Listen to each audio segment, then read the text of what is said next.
Hey everybody, Objectively Dan here. And have you ever heard of the term gaslighting?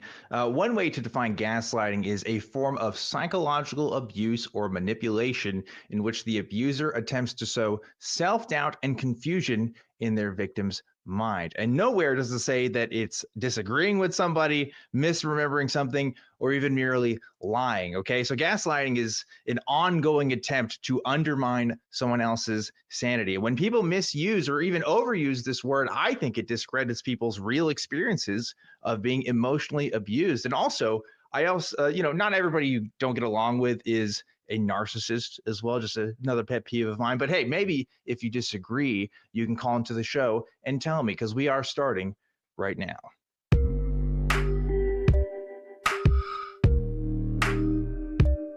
Hello, everybody, and welcome back to another episode of Truth Wanted. I am your host, Objectively Dan. This is the live call-in show that happens every single week, Fridays at 7 p.m. Central Time, where we talk to people about what they believe and why. And if you'd like to call us, you can certainly do so. Lines are open. It is at 512-991-9242, or you can call through your computer at tiny.cc/calltw. And Truth Wanted is a product of the atheist community of Austin, a 501c3 nonprofit organization dedicated to the promotion of atheism, critical thinking, secular humanism, and the separation of religion and government. And every single week, I always have a special guest. This week is no different. Drew Bekius joining back on the pod. What's up, Drew? It's been a minute. Hey, been hello, a minute. man.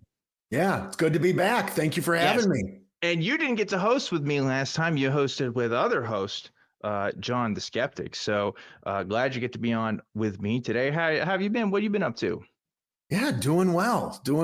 You know, life keeps trucking along, and as they say, and just running around like an idiot. And I think we're all just trying to stay a little sane. Sometimes takes a little bit of work, right? That's a good way to summarize the last 2 weeks of living, I'd say. But for those who aren't familiar with you and your work, how would you describe yourself, Drew? What sell yourself here, you know? Yes, yeah, absolutely. Well, again, thanks again for having me on. So I am a former minister, evangelical minister, and deconverted about 12 or so years ago. A lot of my focus now over the past decade has been working with folks, working with specifically humanist communities, as well as other groups. For a while, I was working at the Clergy Project, for those who might be familiar with that. And so that was some really great work there in terms of an organization that is doing what it can to help religious leaders who no longer believe transition onto life anew, new chapters, new professions, et cetera, et cetera. Did some work there. But a lot of my focus over these last couple of years is specifically helping people re-examine their sense of ethics. What do my ethics look like after faith? What does my lifestyle look like after faith? And just how do I navigate the twists and turns in the road? A big part of that for a lot of people is community. And so one of the newer projects, I suppose you could say, we're working on here in the Twin Cities, where I'm located, Minneapolis, St. Paul, is in putting together what we're calling post-faith house parties, which, if you've never been post-faith, you've just never been faith, period, or you're a supporter of those who don't have faith. Maybe you're lean more pagan, Wiccan, something along that line, but you're definitely not a fundamentalist. You have to believe what I believe. It's sort of an all-in heretic gathering is what it is. But the main focus, I suppose, is in developing a sense of community, organic community, just hanging out, building life, doing life together, focused on house parties, just kicking back, enjoying one another, explicitly 21 plus, and all that comes with that. But it's been good. We've been doing these for a few months now, a little newer, and we're having a great time. So a lot of my focus is on that, as well as other fun things. Yeah. And, it's funny. We were talking about this a little bit before the show, but I think this is a really good thing to talk about, because I'm also former Christian, right? And I had this sort of same, I think, existential dread that I think you probably face, which is this kind of thing of, what do I do now that I don't believe? Because church, and I say this all the time, it's not just the acceptance of philosophical propositions. It's not, oh, I believe in the Nicene Creed and that Jesus is Lord and Savior. Yeah, sure, that's part of it. But it is a sense of community. It's a sense of belonging. And for me, a sense of life purpose. I really didn't know where I was going and what I was doing when I lost my faith. And so like there's this question of like, okay, well now what? And I think like these sort of post-faith communities are really awesome for folks who are also in that same boat, right? And I think there's a lot of folks in the sort of skeptic community who kind of wonder what's the point of these. And I think they typically come from folks who didn't have to sort of deconstruct their entire life, basically, right? And figure out what to do next. Because ethics in particular was a huge issue for me. I just legitimately did not know what it meant to be a good person without being a Christian. I just didn't. And I kind of needed to be re-educated a little bit, which is a humbling thing to admit, but a necessary thing, right? Absolutely. Well, I mean, so oftentimes we talk about deconstruction, right? And so oftentimes it begins with deconstructing our theology, whether it takes us all the way to non-theism or just a few steps along the road, we start pulling pieces apart. Maybe it starts with hell, maybe it starts with whatever. But oftentimes we deconstruct our theology, our belief in God stuff, until maybe we no longer believe in God stuff anymore.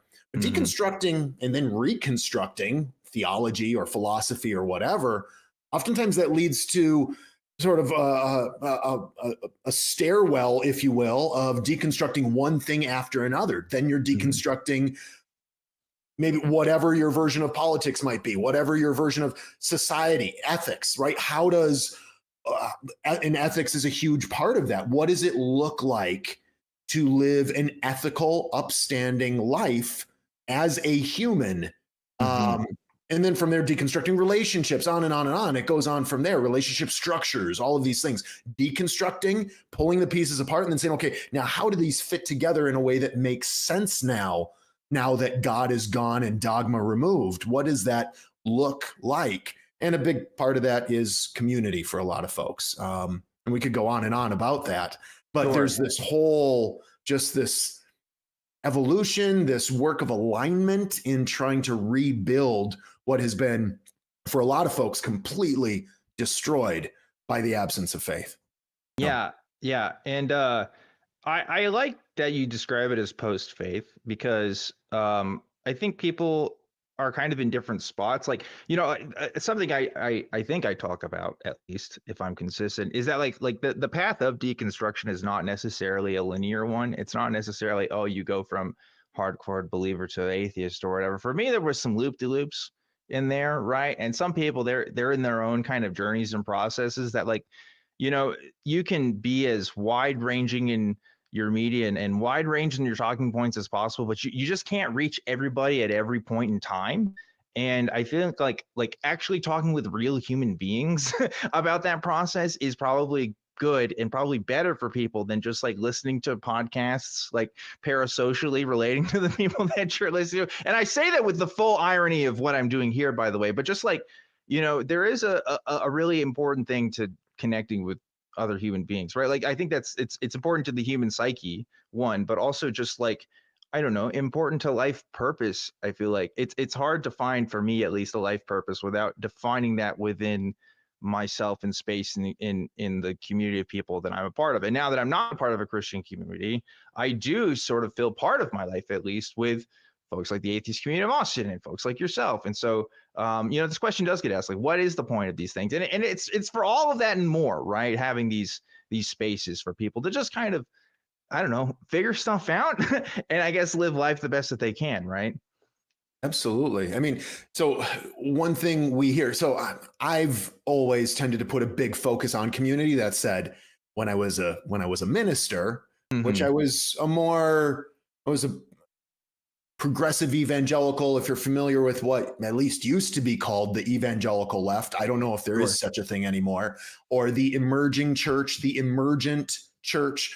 That was all the space I dwelt in as a pastor. And my focus was on, even as a Christian minister, was this whole notion of building true, organic, vibrant community. And I viewed the purpose of the church is to build and maintain to foster the community of Jesus followers. And in so doing, to build a better world in the name of Jesus. And we can go off on whatever that meant.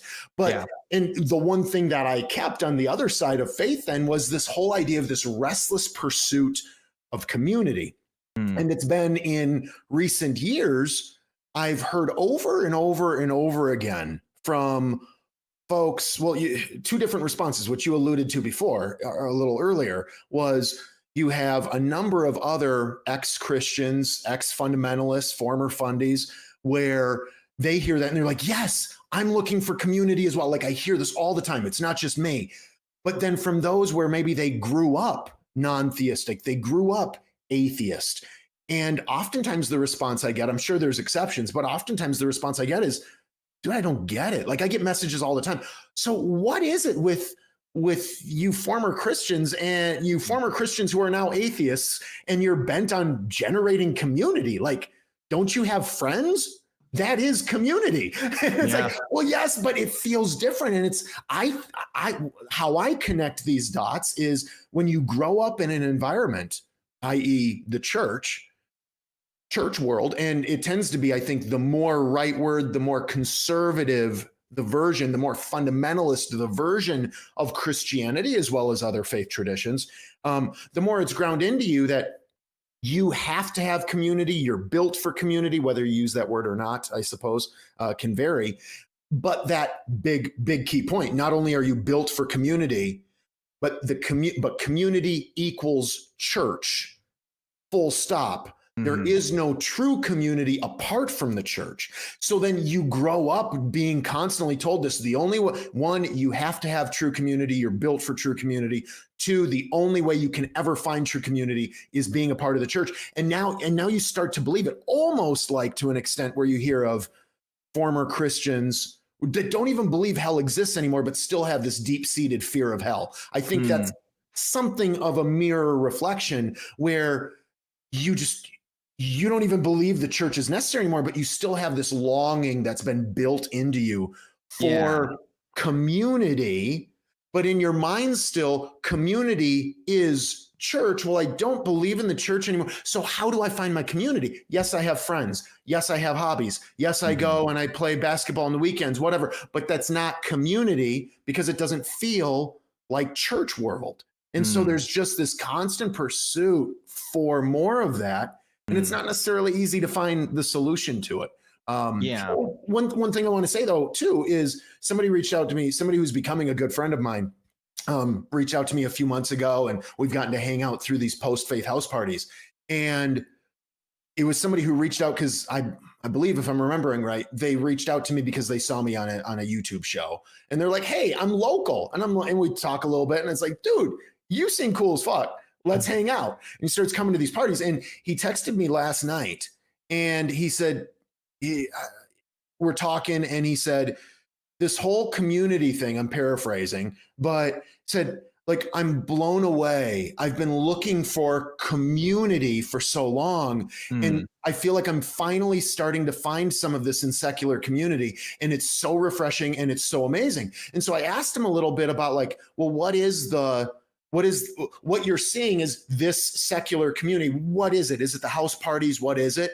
And he said it's, I believe if I understood him right, he said, it's these types of shows. It's ACA. It's other shows that are similar to it, where they come, they log in, they watch. He might even be logging in tonight. It sounded like he might be coming on. But this becomes call in. We got open lines, so that's for anybody. But yeah, he can tell his own story. But this becomes community. You are, even though it's folks that oftentimes never meet face to face or never shake hands or exchange hugs. This is community even here. It's just maybe a little different look than sitting in a pew side by side or whatnot, singing Kumbaya. Yeah, for sure. The internet has fostered a new sense of the meaning of community. Definitely, for sure. Like the activism work that I do as part of the atheist community of Boston would not be there if the internet wasn't like a thing, right?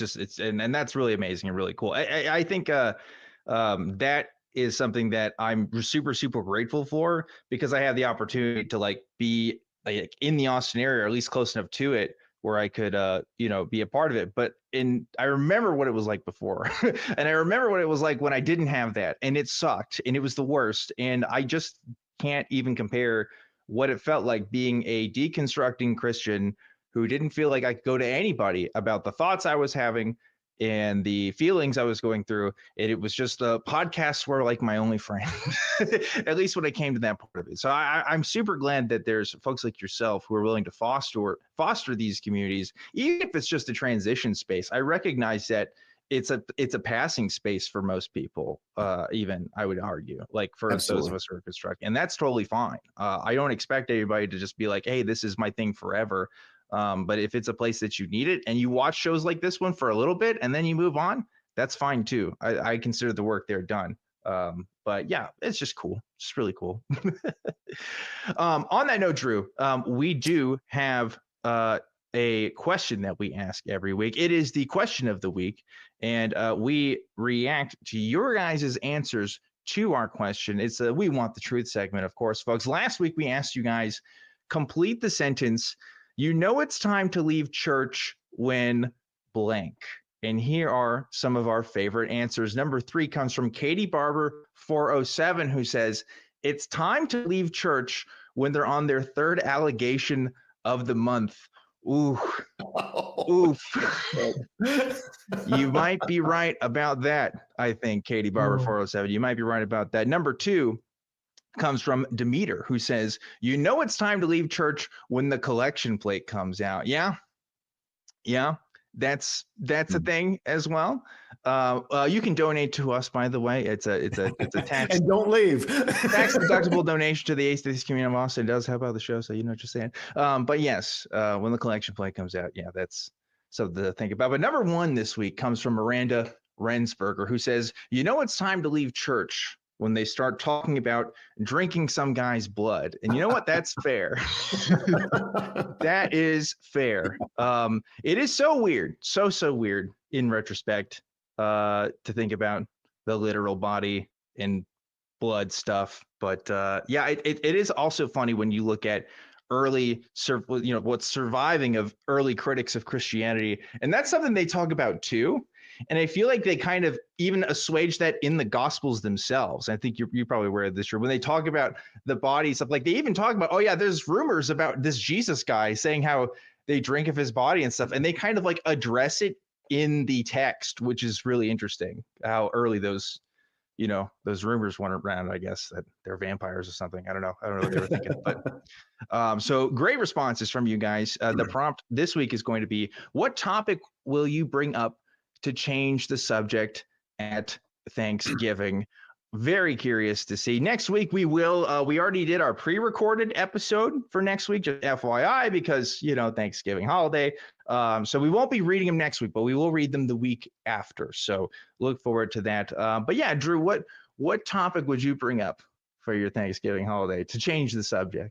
Absolutely. Well, I don't know if you heard about this yet, Dan, but did you see, you may have seen a week or 2 ago that Costco recalled nearly 80,000 pounds of butter because the butter in the ingredients label did not list that it may include milk.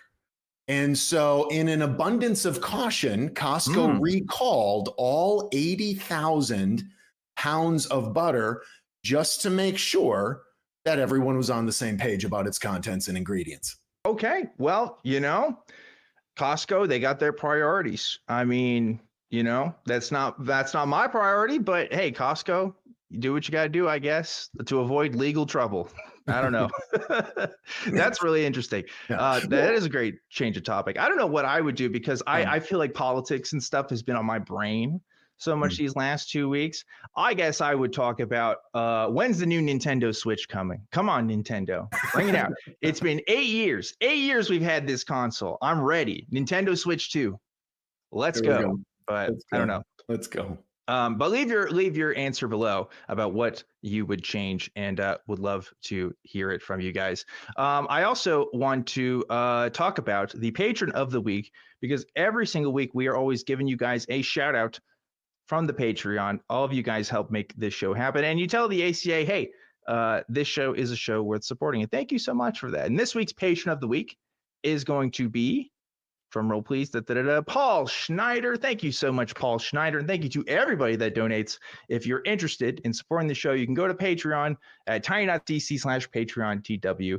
And just a great shout out to everybody who supports every week. You guys are amazing for that. And with that done, Drew, I think we should jump on to our first call. What do you say? Yes, please, Cool. please, let's do. All right, let's do it. We have a friend of the show, Dee, secular Buddhist, calling in from Iowa. I believe Dee called in a few weeks ago, wanting to talk about some of their experiences. Dee, you are live on Truth Wanted. What's going on? Hi again, Dan. Hey, Dee, what's happening? By the way, Drew, actually the FDA forced Costco to recall that butter. They didn't Actually, what I was reading today was that though the FDA is receiving a lot of flack for that, for them apparently forcing, that's what everyone's assuming, that the FDA forced them. But actually, it's been shown that the FDA has it labeled as a voluntary recall. Okay. And that the reason why Costco came out and said the reason why they voluntarily did the recall was so that they can help build a brand of honesty and transparency.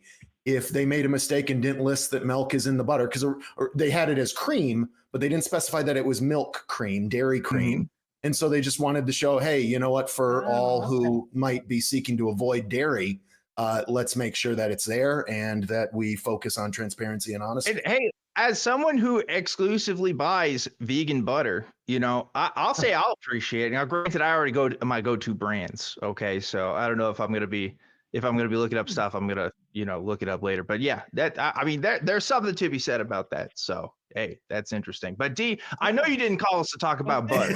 What did you call in to talk to us about? What do you got, Dee? No. Well, you started out the show talking about gaslighting, and then Drew said a lot of great things about building community. And I'm trying to revitalize the atheist, free thinker, skeptic community in my area. And so I started joining some other groups, one out on the other side of the state. And, I started asking questions like, what do you guys do? What's important to everybody here? What are your stories? What would you like to see in a group? And I started getting some pushback and a lot of passive aggressive. I don't know. Is passive aggressive gaslighting a thing? I don't know. Probably. I don't know. I'm not a psychologist. I can't tell you exactly. I can only read definitions off the internet and pretend like, I'm smart enough to understand the full consequences of that. But yeah, I don't know. It was a good definition, though. Yeah. I mean, like a couple of people were like, well, personally, I'm not interested in community. Okay, fine. You don't have to engage. That's cool. Some people are trying to recreate a church experience. Okay. And a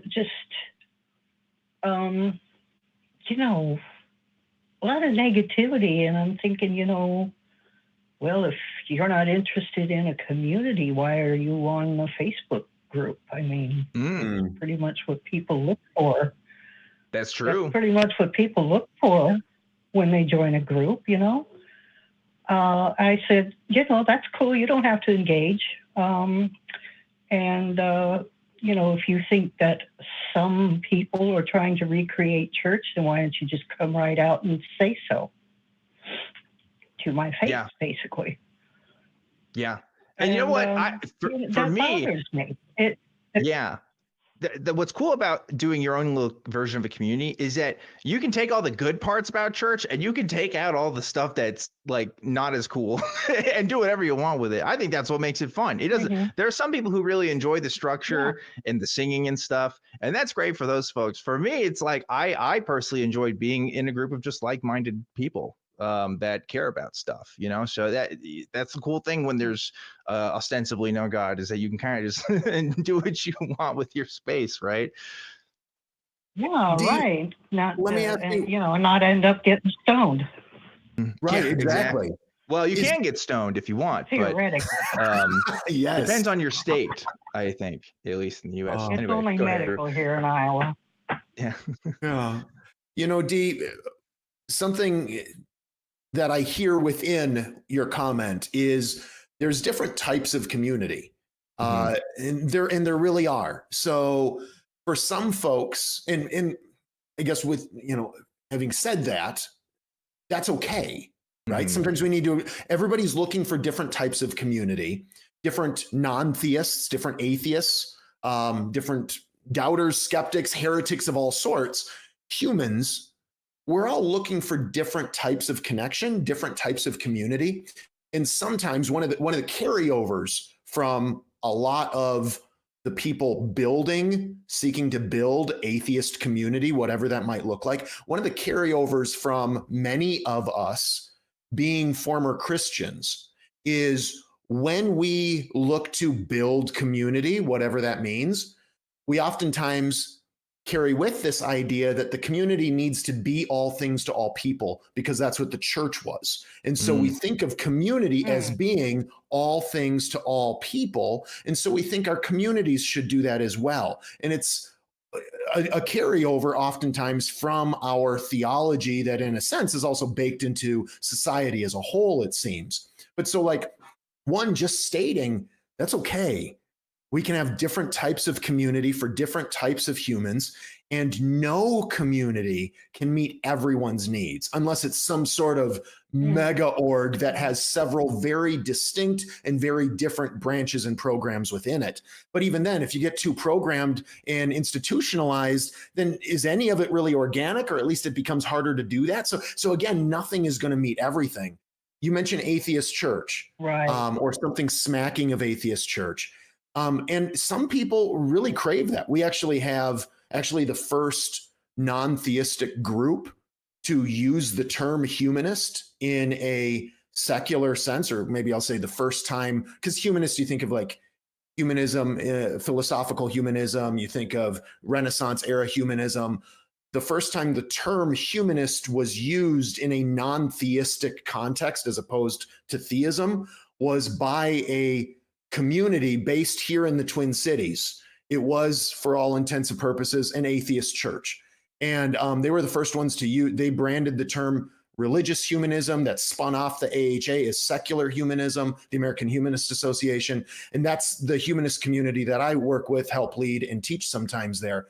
And so, but it is atheist church. Like you walk in on Sunday morning, it feels like church. And it's a little too much church for me, but it's singing hymnals. You're singing out of the hymnal in wooden pews. It is church. But here's the thing. Though most atheists, former Christians who walk in there are like, they take two steps in and be like, oh, hell no, no thank. They turn around and they walk out and they're looking for a house party instead. For some people, that is what they're looking for. They crave the feeling of church, just without the God stuff. So I won't go on any more about that, but just to say, embrace whatever feels right for you. Whatever it is you're looking for will be the most easy for you to build, because it's what you are looking for, rather than trying to build what other people are looking for. And then those who are like-minded looking for the same thing, that can be a little tougher, finding the other people that are also looking for it.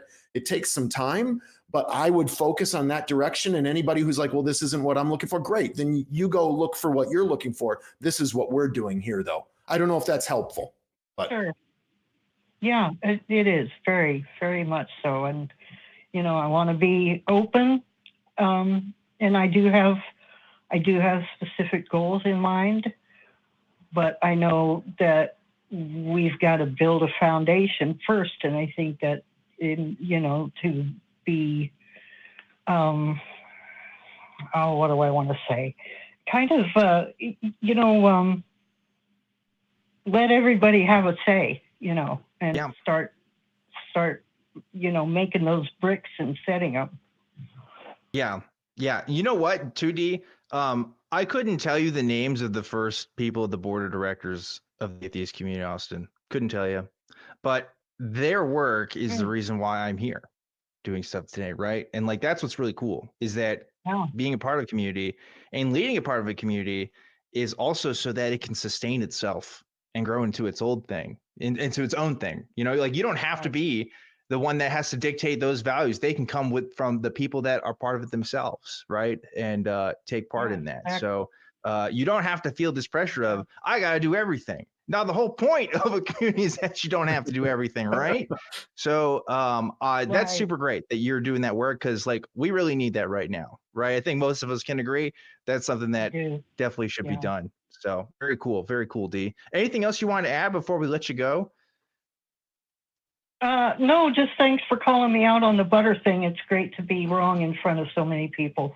I apologize. I should have been more gentle with that. No. It's a joke. Honestly. D, I'd be awesome if like you go to the grocery store and like, are you D from Iowa on Truth Line? That was so funny. You were wrong about the butter thing. I like. Yeah, I should go to Costco, shouldn't I? Yeah. Yeah, right, for sure. Thanks so much. You have a great day. Thank you so much, D. It was great meeting you. Have a great one. What a great call. Awesome. Yeah. I love it. I love that people get so inspired to like do the work because like here's the thing, like actually doing the work, like maintaining a nonprofit, for example, it's a lot of boring stuff. It's a lot of paperwork. It's a lot of like stuff that like nobody really wants to do, but like it's so worth it for people to do it so that they can do the fun stuff like host on call-in shows, right? So I don't know. Absolutely. Hell yeah. Yeah. I it's so great hearing you talk, Drew, because I can tell there's a part of my brain, my like reptile brain from my Christian days that can tell that you used to be a pastor 100% by the way you talk. Do you ever get that a lot from folks? I do. Yeah. I'm apparently the way I speak, like in a talk, at a conference or something like that. Apparently the way that I speak is it sounds sermon-esque. It has a certain cadence to it. So I don't think it's a bad thing, by the way. That's a compliment, to be clear. Some people don't like it though. That's true. I can see how that can be triggering. Who are like, we don't need any fucking community. You'll have others coming up. You sound like a sermon and I don't like it. You need to turn it into a lecture, damn it. And I'm sorry, I'm a lecturer. That some people just talk that way. I don't know. It's just kind of a thing. There's a reason why very influential speakers have been pastors in the past. I mean, like Martin Luther King Jr. or lots of folks from history, honestly. But anyway, that's a whole side tangent. We should talk to some more callers, I think. Before we do get to the next caller, real quick, I just want to let you guys know we have initiated phase 2 of our brick fundraiser, and we are highlighting some of our standout orders from that. This week's featured brick goes out to Tim and Rhonda from Kentucky, who says, in memory of all oppressed people, which is an amazing thing to put on a brick. Thank you so much, Tim and Rhonda, for your purchase. And if you are interested in literally helping rebuild parts of the ACA and want a brick with whatever you want on it, go to tiny.cc/ACA bricks to see your donation put into physical bricks and a cool collage of other people who have also donated. It's a very, very cool thing. I can't wait to post or see the post for the next update on this thing because it's gotten bigger and it is really awesome. Next thing too, if you're in the Austin area, you can follow us on Meetup to keep up with some community events. That's at tiny.cc/ACA Meetup for things like Philosophy Under the Stars and game nights and all kinds of stuff. And we also have weekly watch parties at the Free Thought Library on Sundays for a live viewing of Talk Heathen and Atheist Experience every single Sunday. So doors are open at 11 for that. And speaking of community, it is a great place to be a part of one. And last but not least, I'd like to thank the crew for helping out in this little shindig every week. And folks, we're going to go to the crew cam and let me tell you guys a story. Okay, because last week we did a donation run and we said if we got to $100 that the crew would drink hot sauce together. There's one crew member that did not drink hot sauce, and not only that, helped donate to make sure that other crew members could drink the hot sauce. And that is Tech Lord Jason in the back here. Jason, what do you got for us today? You gonna redeem yourself today? What do we got? What's that? Show it to the camera, Jason. I can't even read it, but it looks hot. It looks bad. So Jason, buckle up. Here we go. For those of you listening in the audio version, Jason is in fact pouring himself some hot sauce in a shot glass, and he's about to shorten his lifespan by at least a day or two. There he goes. Oh, he's just shrugging it off. He thinks he's so cool. He's dying on the inside right now. I can tell. Thank you, Jason. You have redeemed yourself for drinking that hot sauce. And I think now it's time to get back to regular business. Let's take our next caller, shall we? Let's see. We have undecided, or wait, no, sorry, musical instruments, I think is the name that this, or moniker this person has gone by. Their affiliation with God is undecided, I think, is what we have on here. Calling from the Southeast USA. Musical instruments. You are live on Truth Wanted. What's going on? Hello, thank you for taking my call. And to start out, I'm from a different region. It's the Bible Belt, so try to take that in context when you're seeing where I'm coming from. Listen, I grew up in Waco, Texas. Okay, I'm in the belt buckle of the Bible Belt, so you won't surprise me at all. Or the belt buckle. Okay, good. Now, may I speak to the pastor briefly first before I address you, Drew? Go right ahead, brother. What you got for me? Okay, so I grew up what you'd call heathen, a bohemian household, scientists, artists, painters, poets. Went through life, got to drinking and doing drugs, and I found my way into the Christians. All right, I did that for a while. Until I got sober and all that, and did that. And what happened was towards the end of my career there, I ran into some really hardcore fundamentalists who, and I had some conversations with them. We got along just fine, but then I started opening up to this guy, to this preacher. And we talked for hours on the phone, and then he just came out of nowhere and he started calling me the devil, a servant of the devil, an agent of the enemy. Servant of the Antichrist. Like I'm now an enemy. And I didn't talk to him for a few weeks, and I called him back, and he said, "We don't have any need for you. We need soldiers who want to fight." And he just hung up. And I was wondering if you had a similar experience like that when you left the church, a real stuff like that. Well, did anything like that happen to you? Thank you so much for the question. I'm sorry that happened to you. Were you saying, did I connect the dots correctly? So, I mean, you were bohemian, you were on that side of things, and then you met Christians, started going to church. Did you become a Christian? And even as a Christian I got saved and all that. After that. Yes. You were still a Christian when he started calling you those names and accusing you? Well, yeah, I hadn't renounced. I just started speaking freely of questioning things and having ideas and all that. Yeah, okay. I hadn't renounced and said I'm a devil worshiper or anything like that. Yeah. Wow. Okay. So you hadn't yet renounced your sins, but you're there, you're curious, and he just called you out. And first of all, what an asshole. Yeah. On behalf of all other ministers, pastors, whatnot, like shit, man, I apologize. Like that is horrible stuff. I think your real question though was whether or not I had experienced anything like that when I left the church. Is that right? Yes. Did you have a bad lashback? Did you get alienated from people? Did they cast you out, so to speak, of their social circles, out of their lives? And I mean, I did. I definitely had some of that. I've had some of that with family. I had some of that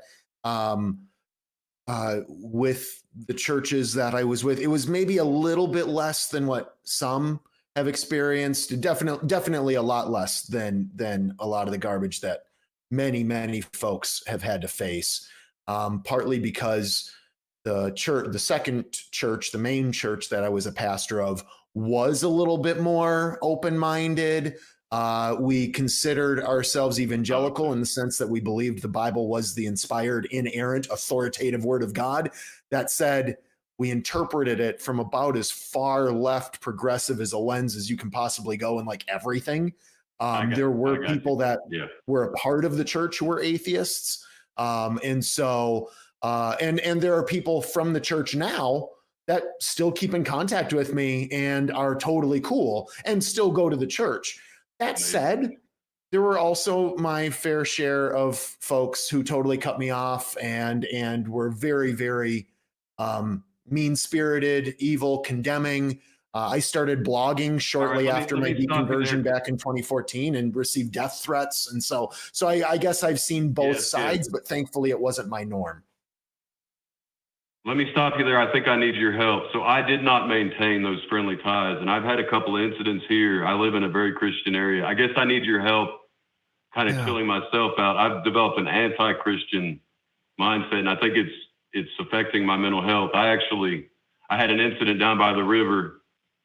It almost turned violent, and they had guns, and I'm just angry at them, not only because they're using that riverland, but because their father is a preacher up at the Rock Church up there, and I don't like him now. I mean, the whole thing's just getting out of hand, and I need some advice on how to just keep the peace and not be so, because I got cast out, right? I got alienated, and so now I'm like bitter about it. So how do I undo this anti-Christian thing, this hatred that I've developed? Absolutely. Well, I really appreciate this question. And I guess a couple things I would offer. A couple quick ones first is, just to keep in mind that it is very common to feel the things you're feeling right now. It is exceptionally common. So you're not alone in that. There's nothing wrong with you in feeling those things. Oftentimes, when we first deconvert, and oftentimes then also for some of us lingers on for years after we leave the faith or come to whatever space where we are currently in. And sometimes over the years, the anger, the bitterness, the resentment fades. For others of us, it takes a while longer. And so you're not alone in that. Okay. Second thing I'd like to mention real quick is, I just want to, you mentioned mental health, and I want to make sure that you're connected to resources if you need them, if you don't have them already. There is a fantastic organization called the Secular Therapy Project. Yes. I'm in all that. Don't worry about that. Thank you. Okay. And recovering from religion, then I'm assuming as well, is another good space that's connected to the Secular Therapy Project.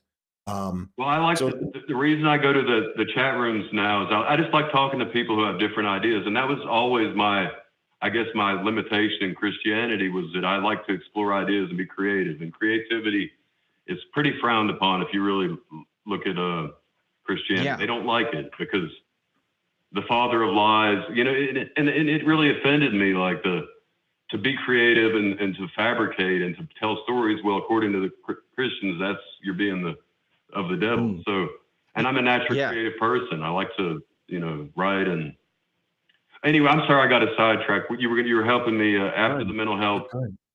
So how did you personally maintain friendly ties with your compatriots? Well, I think the most helpful thing to do in trying to let go of some of the anti-Christianity is keep in mind that Christianity is a wide tent. And if there was truth in it, that there was, the Bible was real and that version of God is real, then sure, then it would follow with that there's a true version of the one true Christianity. That said, it's not. It's all just different ideas that are loosely connected. There is no one true version of Christianity, and it's a broad tent. And most Christians, if you look worldwide at all the various forms of Christianity, most Christians don't believe the Bible is literal truth. most Christians don't believe the most fundamentalist ideas.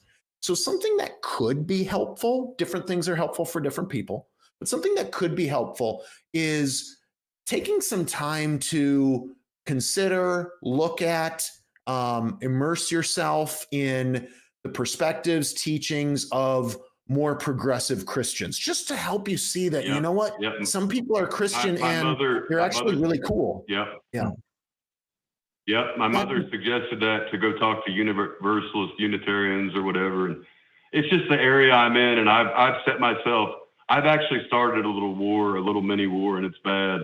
But yeah, because of the fundamentalists and my reactionary nature, and it's just a mess. But you're right. I need to forget about that. And you're right.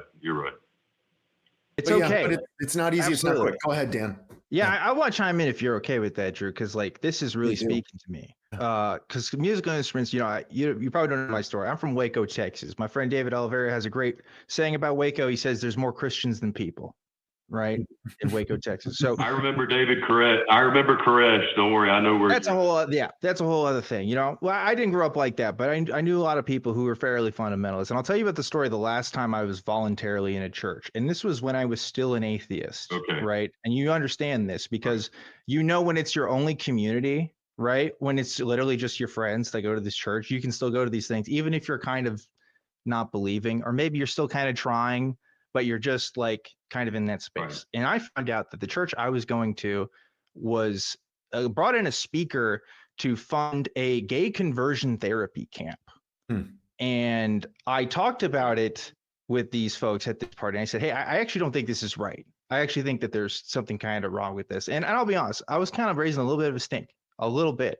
And there's a lot of people that were coming and they were kind of joining in on this conversation.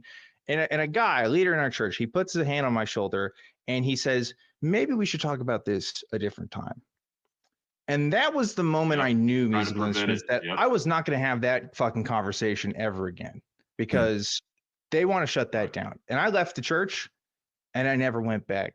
So like, you have anti-Christian sentiments right now. That's not because you weren't hurt or because you weren't right? It sounds, at least from your perspective, from you telling me, you're absolutely in the right and you are hurt.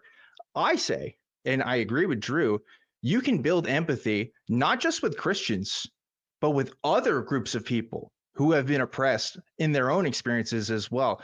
I used to be that guy that was like, well, what do you mean when you say all white people are X or all men are X, right? Oh, you can't just lump all groups of people. But now I understand that frustration, because I know when you're saying, I hate all Christians or all Christians are like this way, you probably don't literally mean that in your heart, but that's how it feels in that moment, right? Yeah. So it's like, that helped me understand other people's perspectives, right? Because it's like, that helped me build empathy with other people who have been oppressed for way even worse circumstances, right, than I've had the privilege of in my own upbringing, right? I think like that can be a healthy thing, right? Turn this experience not just into one where it's like, I only look back at this in negativity, to being like, wow, this inspired me to do even better things, right? At least that's how I've looked at my own experience with it. But I've been talking for a bit here, musical instruments. Go ahead. No, I both of you, I just want you to know, I just wanted to talk about that. I hadn't talked about it. I don't really bring up the religious stuff and mental health. It's kind of, we don't talk about that, but yeah, so I'm glad to get to tell y'all that what happened, and that's basically it. And thank you. I'm gonna tone it down and just try to not engage with these individuals, or if I do, I'm going to try to let go of the chip on my shoulder, the resentment, and just see them as people. Yeah. And, just de-escalate the situation, because it's all based on, it's resentment. I'm letting my personal resentment over a few incidents bleed out into this. And you're right. I need to just chill out And you know what? You have no choice in this matter. You really, it's two things. You can either kind of just let it bother you, or you can choose to be the better person. And that is a lot you've been given in life, and it's not fair. It's not, but that's what you have to do, right? It's kind of what we all have to do, unfortunately. Yep. And I respect you for it. And I wish you well in your journey. And I hopefully our perspectives were helpful for you today as well. Was there anything else you want to talk about before we let you go? No, thank you. I just wanted to tell that story, that what happened, and talk to you about it. Thank you. Absolutely. Thanks so much for calling in. Have a great meeting you, Musical. rest of your evening. That's real. That's somebody every day. Oh, right? For real. And it can be haunting, especially if it's people that are a little bit out of your circle and you choose to go and intersect with them, then there's that. But oftentimes these are folks that we have no choice. They're just in our lives. Yeah. We can't get away from it. And it's torture. Yeah. I will say this, the Christians I know, the ones that ended up sticking around, right, in my life, because a lot of them did leave my life when I became more outspoken, especially when I started doing stuff online very publicly. But, they didn't like it. They noticed. Yeah, some of them didn't care for it. But the ones that stuck around, those are my real friends, right? Because they know what I'm about and they respect that. And some of them I think I've legitimately helped change their mind on stuff, which is great. And the ones that are still, Christian for whatever reason or another, they let me know that there are at least some people out there that I can at least turn to. And it doesn't always have to be atheists all the time, right? Because that can be a dangerous mindset too. At the end of the day, there's going to be Christians, right? We can't stop that. There's too many of them. So absolutely. Yeah. But what we can do is we can encourage Christians who are, because sometimes what we do as non-theists is the moment we see Christians stop embracing the Bible literally, it's like we enjoy having a gotcha moment. We're like, hey, oh, you're a Christian, but you're embracing something that's anti the Bible, and like we got a gotcha, and we feel really good because we proved them wrong, and we try and force them either choose Christianity or let go of that, but you can't have both. Where maybe the wiser choice is to say, yeah, that's great. Maybe you don't have to follow the Bible in everything.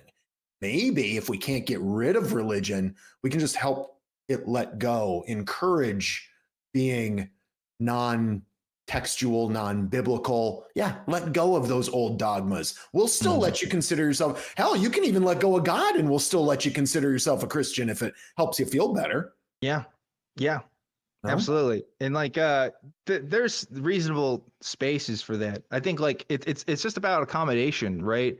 Like I'm appreciative of the friends of mine who obviously I'm never going to convince everybody in my life to think the same way I do, but the ones who can give me the space to be myself and to live my best life, that's what's most important at the end of the day. I don't need everybody in my life to be atheists. I need people in my life who are willing to accept and love me for who I am. I think that's the most important thing in a relationship. And so, if that means that they're a Christian and they're like a progressive Christian, I'm accepting of that. I will call out bad things and I will tell people, hey, this isn't right or whatever. And I'll always do that. But I also know that we live on an earth with over almost 8 billion people. And it's just inevitable that there's going to be people that think differently about things. So you kind of have to accept that as well in order to be healthy. But that's my take. I'm not a psychologist. I think it's the third time I've said that. But FYI, it's probably healthy. And neither am I. I don't know if I've said it yet. We're just people who talk on the internet. That means nothing. Yes. Just FYI. But yeah, this is good conversation. Let's go ahead and take it to our next caller. I want to talk to Steve, who is calling in from Canada. Steve, you are live on Truth Wanted. What's going on? Drew, Dan, how's she going, eh? Hey, what's going on? How's she going, eh? What do they say on Letterkenny? Like not much. What is that? I can't remember. It's been a minute since I watched Letterkenny. I don't know. Yeah. You know what? I don't watch it. That's the funny thing, even though I'm from Canada. Drew would know me better as Ironside from Recovering from Religion. Yes.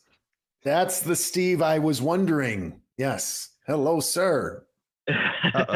We got the cameo appearance on the show. Going good, Steve. What you want to talk to us about today? Director from Recovering from Religion. Well, I did want to talk to you about time travel because I thought you do like to talk about cool things once in a while when it comes to different things that are not religious based. But I do want to say thank you for the shout out earlier, Drew, for the musical instruments guy there with the RFR shout out. I do also just want to do a shameless plug for yourself, Drew. A book called The Rise and Fall of Faith is a really good place to start if anyone is interested in finding out, how you can create common ground between people of different belief systems. Wow. Well, I would not disagree. I am partial to The Rise and Fall of Faith. Damn, we're getting unapproved solicitation here. That's crazy. I'll allow it. It's fine. I mean, if someone on the show is the one that wrote it, does that make it more acceptable? No, I'm just kidding. I don't care. But no, thank you for all the work you do with recovering from religion, Steve. Seriously, and it's always good to see you at conferences and whatnot. Yes, and we absolutely advocate for that folks go check out Recovering from Religion all the time. Absolutely. We love plugging Recovering from Religion. Amazing organization. But anyway, Steve, time travel, you got me piqued. You got me curious. What about time travel specifically here? Well, Drew probably knows this from Facebook, but my son just recently found out about Back to the Future, and he's 7 years old. So we watched the first one 2 nights ago, and then tonight actually we watched number 2. And I wish I could go back in time and experience the movies again for the very first time, because seeing the way that he, got really upset when Biff is in control, and then how he just, cheered and said, "Let's go," in his Gen Alpha voice, or, when the things rectified themselves. And now he's like on a cliffhanger for the third one. So I saw this meme a while ago where, I don't know, and I thought I would ask 2 non-experts as well, since I'm a non-expert on time travel. But to me, when I saw this meme a long time ago, it showed, some like Marty going back to the past, and all of a sudden he's in the middle of space because Earth is no longer in the place that it was at that time period. And I'm just wondering, do you guys think that would happen, or do you think time and space are intertwined, or what do you think would happen there? Oh man, I love this idea of what do you think of this hypothetical that may or may not even be a feature of reality? Yeah, I don't know. There's so much different philosophical interpretations of time, right? There's A theory of time and B theory of time, right? There's also like paradoxes, like grandpa paradox or whatever. So I don't know. I have no idea. Like it's kind of unfathomable to me. I know there's definitely physicists that definitely believe that some form of time dilation, at least, or something is possible, but that's really beyond my skill scope. And not only am I not a psychologist, I'm not a physicist or really a learned individual in any meaningful capacity. So I don't know. That sounds like a lame answer, but really it's like, what do I do with this here? I think maybe there's some room for okay, we could go to the future through what's that movie that came out a few years ago where they get stuck in the time thing, going to a planet. I don't know, something like that. But I don't know about going to the past. What's the one with I can't remember. Hold on, I'm gonna Google it. Oh, Interstellar? Interstellar. Thank you. Okay. Interstellar. Okay. Yeah, I remember in Interstellar where they're like, okay, we gotta do this thing on this planet, and they messed up. It's like that just cost us 31 years or something. Yeah. Maybe something like that. That seems like plausible. And the cool thing is, if you hear the drums, and the music on that, and apparently every drum beat is like an hour or something like that. So it's like every drum beat in the song is an hour, or it's a day or something like that. And yeah, it's really neat how they did that. I love that movie. I didn't really expect an answer from you guys. I just kind of wanted to call and hang out for a little bit. And we got to hear Drew's take. Just, Drew, what's your take? Plug RFR because you do great work. Yeah. No, I want to hear Drew's take on this first as well. My contribution. So I'm not sure about the time-space continuum and all of these things. However, I have heard that the film that nails, because you watch all these films, Back to the Future is just one of many, where it's like, well, wait a minute, is that how it would actually work if time travel was real? Because wouldn't it already be that way the first time? Like, how do you change it? Otherwise, whatever. I have been told that the only flawless movie in terms of its representation of that is a movie. It's a film, I believe, a Spanish film called what is it? True. I just had to pull it. Time Crimes. That's the English translation of it. Brilliant film. I would tell you why, but it's kind of a spoiler because you find out at the end. But it truly is unlike any other time travel movie I've ever seen. Time Crimes. So maybe check that out. Cool. Okay, I'll have to look that up. Yeah, there is a movie absolutely awesome that I really want to see, that I've heard about this. I've talked about this on another stream. It's called, have you heard of this? It is Assassin 33 AD. Have you heard about this? I don't think I have. No. Okay, no, I've never heard of it. This is a movie about a group of scientists that create a time machine, and the time machine is being used by extremists to kill Jesus. And so there's one group of people that's trying to kill Jesus, and another group of people that's trying to stop the killing of Jesus so that he can live out the death he's supposed to live, and save people and stuff. Like a Terminator. It sounds like an amazing plot, and I'm pretty sure is like a Christian movie, and I want to see it, but I haven't seen it yet. So that's what that made me think of. Wow, that's so funny. That's awesome. There's actually a Mad TV snippet or a short where they have the Terminator going back to save Jesus, and Jesus is like, "No, this is supposed to happen." What it sounds like. That's what this is. Yeah, shoots Judas. He's like, "No," and he brings Judas back to life. Oh, it's so funny. It's really good. Wow. Jesus, popular character in time travel science fiction, I suppose. Makes sense, I just got to say, when I was a teenager, my favorite time travel movie was Time Cop with Van Damme. Anybody else? Yeah. Time Cop with Van I've Damme? Seen that. Anybody? I've seen that. Amazing. Well, thank you for your questions about time travel. For sure. Yeah, thank you for your questions on time travel. I hope us experts on the subject gave you a lot to think about. Thanks for coming on, Steve. Ponderings and lectures. Was there anything else you wanted to add, Steve, before we let you go? Yeah, thanks so much. I will just add that, musical instruments and any of the previous callers that, if you need a shoulder to lean on, if you need an ear to listen or a hand to hold, give RFR a call. 188 I doubt it. And, you can go to www.recoveringfromreligion.org, and me and my team are there to help you. Awesome. Thanks so much, Steve. Thank you for calling in and giving that plug. I was joking earlier. We like doing the plugs every once in a while, especially for Recovering from Religion. Okay, they're an awesome org, and we stand them 100% for sure. Real quickly, I want to talk about the poll results, because we haven't talked about poll results in a minute. Usually, you guys call in about the poll question, and I feel like we never talk about the results on air. So I want to talk about what we got so far. The question was, is humanism enough? And I was hoping somebody would call in. Maybe somebody will call in. We still have time for somebody to call in and talk about it. We got 81% said yes, and 19% said no, which I think is interesting. So that's about 4/5 of people saying yes, it is enough, and 1/5 that is saying no. What do you think about those results, Drew? Wow, I think I'm not terribly surprised. Actually, I thought more people would say humanism is not enough than what did. Not necessarily the majority, but more than 19%. I think a lot of it stems down to, how do you define humanism? That's really the big kicker there. I have my definition. I don't know what everyone else's is. But I think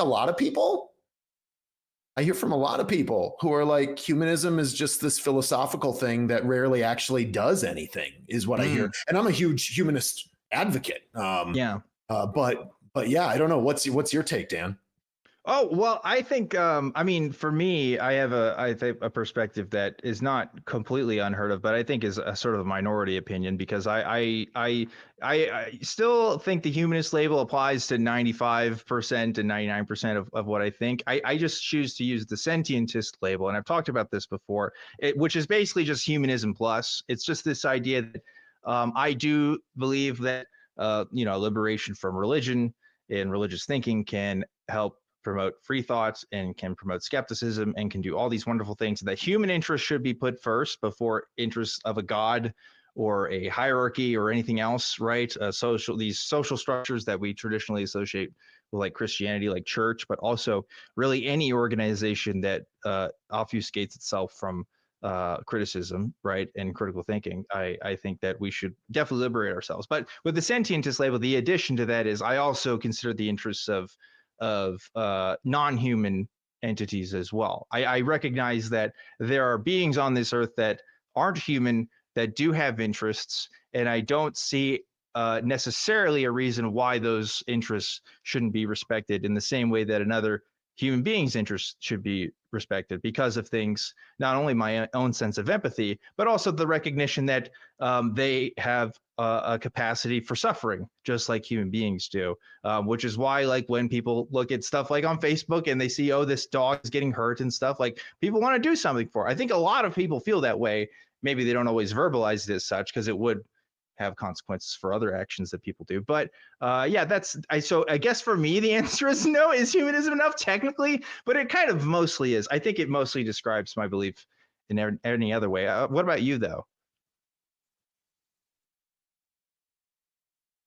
Mm-hmm. Word. I think it really does come down to how you define it. I think most people, unfortunately, would define humanism as, I think most people who consider themselves humanists embrace more of what I would call a philosophical humanism, which which oftentimes is used as a synonym, more or less, basically, as a non-theist. Just if your view of the world is not filled with God stuff, then it's a humanist view of the world. And if that's how we're defining humanism, then it is sorely, sorely lacking and nowhere even close to enough. My take on humanism, I embrace what I refer to as an embodied humanism, where humanism is us working together to build a better world and live out a healthier humanity. That's how I define humanism, is building a better world, living out a healthier humanity. And it's not focused. I would suggest it's a little more an older school version of humanism that would say we're the center of everything, we're all that matters. Most of the humanists I know say that the reason why we embrace the term human in humanists is because that's our experience, where it's embracing our humanity and using our humanity to build a better world and do things healthier. And that's why I'm a humanist, because my experience is human-centered. But I believe that because we're the ones that fucked it up, we're the ones that also have to fix it. And so taking initiative as humans in building that better world and living out that healthier human. So if we're doing that, I don't know. Sometimes I wonder, one time I was asked to give a talk on how humanism saves the world. And one of the first things I said is, have you looked at studies lately? I don't know that anything can save this fucking world anymore. Yeah. But I do believe that if anything can, it really does come down to humanism, be it whether or not you embrace the term. So that's so do you think, like, you mentioned a criticism earlier of like humanism, like what does it really do for people? Like, do you embrace that that's a legitimate criticism, or do you think it's a little more complicated? I mean, I think how most people use the term, I think it's a very legit concern and criticism, because most humanist communities, okay, here's a take.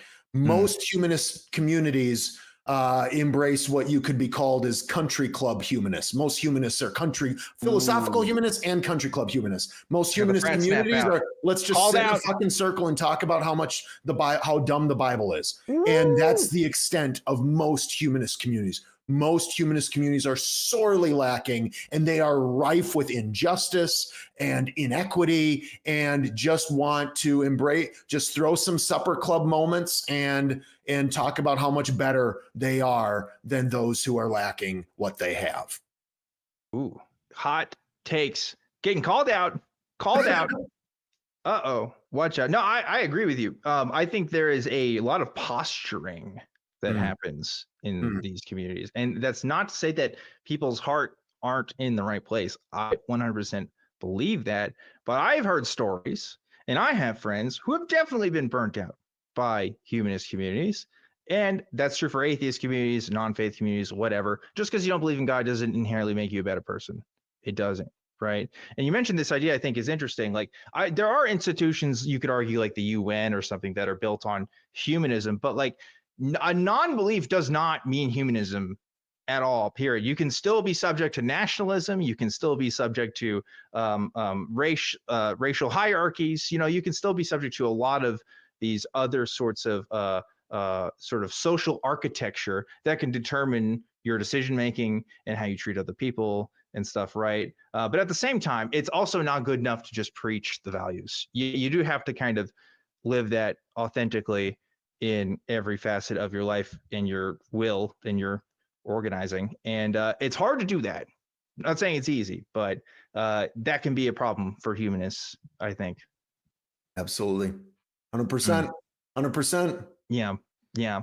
But maybe you guys disagree. I don't know. You can feel free to call in and tell me about it. We do have somebody else in the queue right now who wants to talk to us. So maybe we should get to that. Let's talk to Abraham, who is calling from the East Coast, as soon as Colin's studio decides to work for me. Wow, Colin's studio, you work 99% of the time, and then the one time you don't. Here we go. Okay, you're live on the air. Welcome to Truth Wanted, Abraham from the East Coast. What's going on?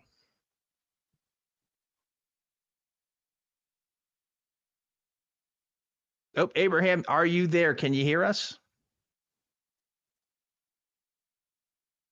Abraham, last call. Can you hear us? Come on, Abraham.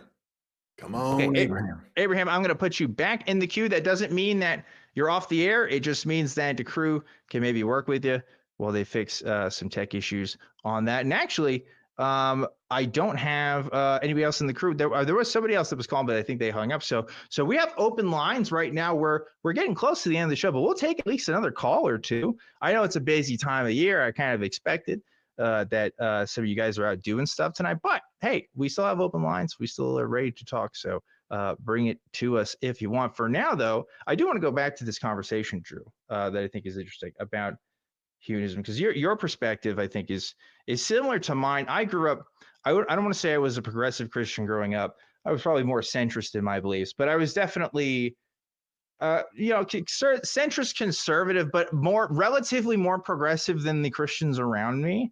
And that always caused me dissonance. And you are somebody from a community who is more, who came from sounds like a more progressive Christian community, right? I find that a lot of folks in the atheist space or the non-theist space tend to come from more conservative or evangelical communities than even I do. Do you find that's true in your experience? Yeah, absolutely. Absolutely. Mm-hmm. And it seems to, and we saw this at the Clergy Project as well. Which the Clergy Project, for those who aren't aware, is, it's a nonprofit providing peer support, community assistance, and career transition assistance, community resourcing to religious leaders around the world who no longer believe in God stuff, and now they're trying to figure out how to get out.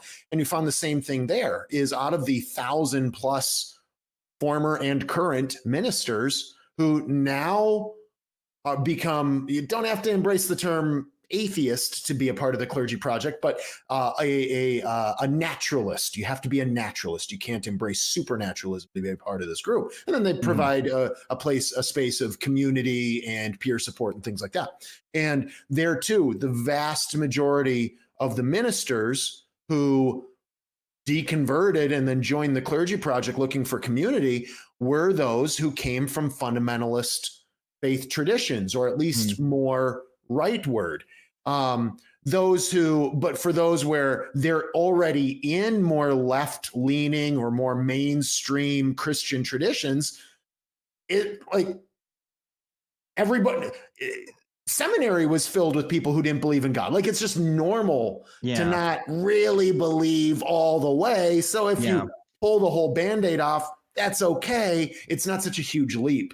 But what we found over and over and over again consistently is that the more rightward you come from theologically, the more fundamentalist you come from, it really is on a trajectory, on a spectrum of sorts, where the more rightward it is, the more trauma you tend to have, Mm-hmm. the more just difficult, horrific experience you've had, and the more you tend to pendulum swing all the way and become more of a fundamentalist atheist, if you will.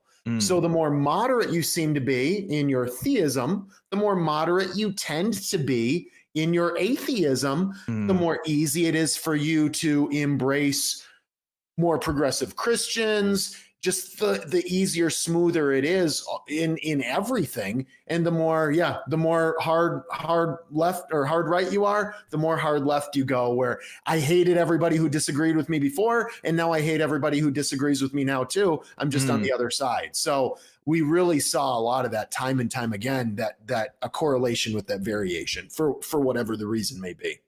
Yeah, I in my anecdotal experience, I think I've felt the same way in the folks that I talk to, because I'm deep in the paint. Okay. I'm part of the atheist community of Austin. Okay. I know fucking atheists. Like, it's just, I know some folks. Okay. And it's just like, I know that folks who do come from those fundamentalist backgrounds tend to be very passionate about the injustices because they were witnessing that stuff firsthand. And there's a part of me that wonders, is this a personality thing, or is this just because of a background? Is this because of someone's experiences that causes them to become, I don't want to say radical. Well, yeah, I guess kind of radicalized, right? If you become an activist, you're kind of activated in some form. I'm definitely activated in some form. I'm motivated by the injustices I see, but also I recognize that I was not as fundamentalist as some folks. Like, I always believed in evolution, for example. And that was weird for a lot of people growing up, because and it's still weird for me today. I don't know how I justified that. I don't think I really fully understood the implications of it. But the point is, right, like,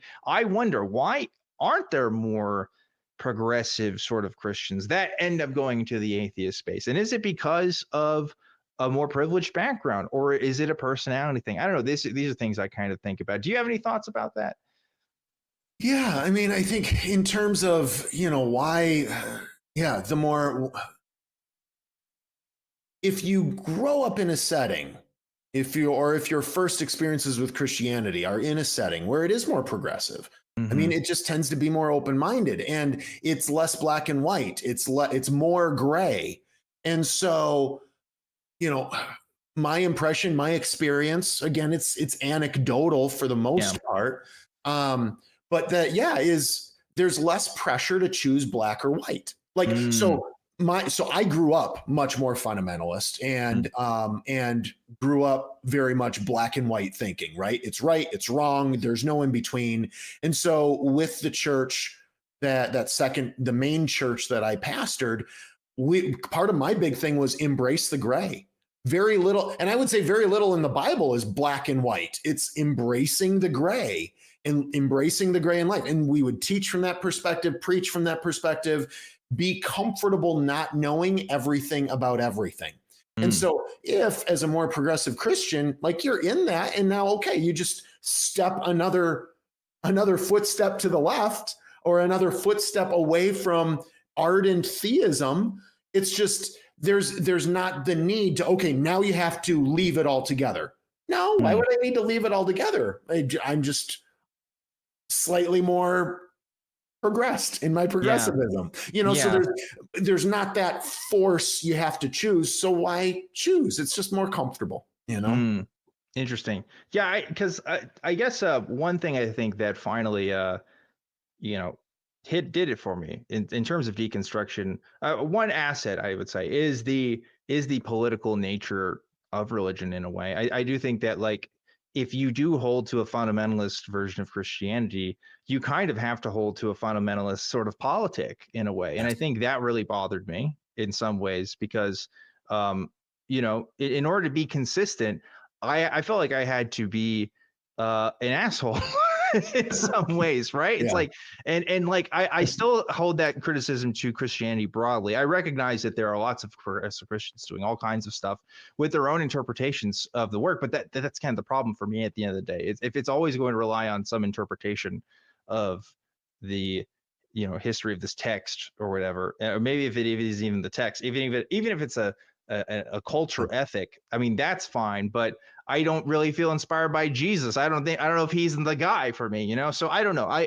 Something I think about, I guess, and something I probably won't have the answers to, because neither of us have hard data on this, I guess, unless you're going to pull something out and be like, actually, I got this study. But I don't know, something I've observed here. But folks, we are getting towards the tail end of the show, but don't go away just yet, because we will be having an after show. You know, I was saying I was tired and didn't want to do it tonight. I'm going to be on tonight. I'm going to be on. And then Drew, I think, is also going to be on. So come join us on that after show. It's going to be on the Fan Run Discord server. Link to that is in the description, but it is tiny.cc/ACD Discord, and we'll be going over there in just a sec. But before we do, I have to give some thanks, first of all, to Drew Bekius for being on tonight's program. Thank you so much, Drew.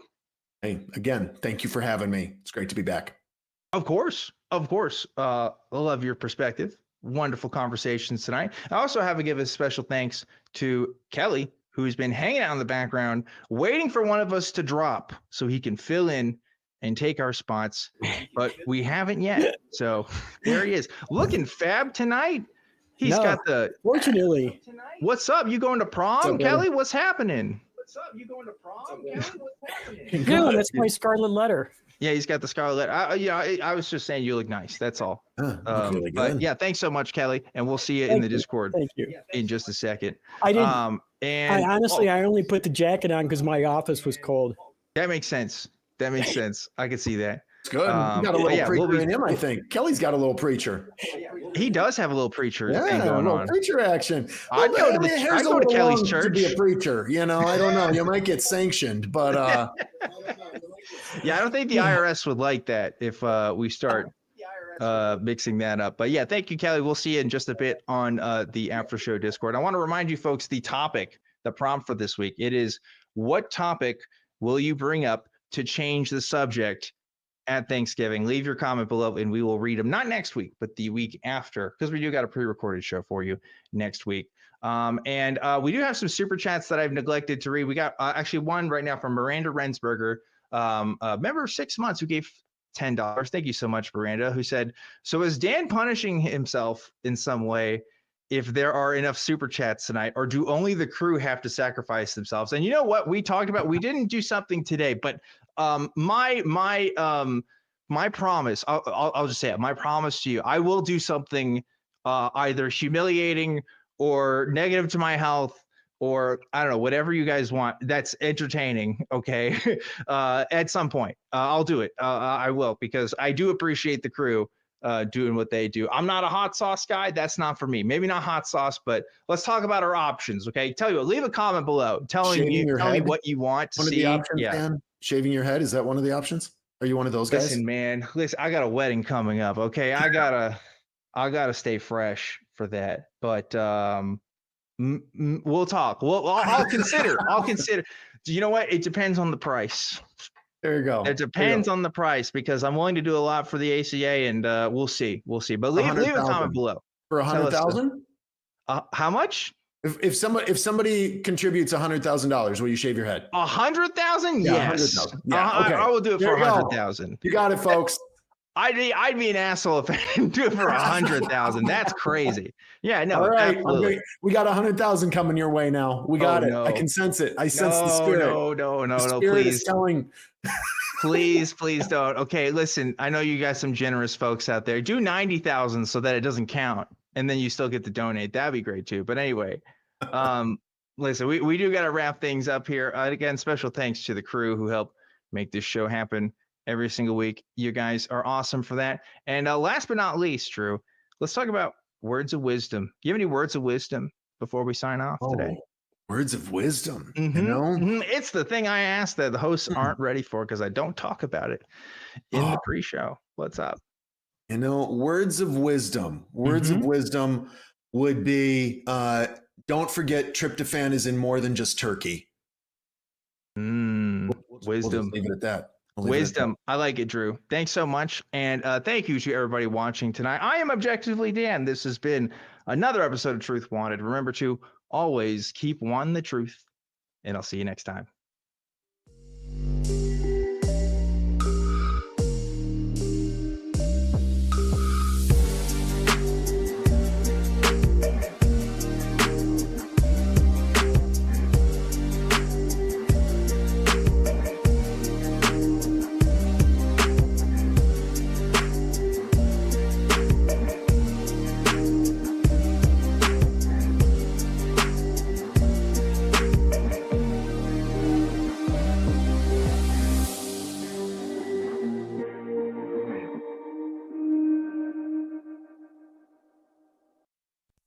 Watch the non-profits and join the hosts in the live chat. Visit tiny.cc/ytnp.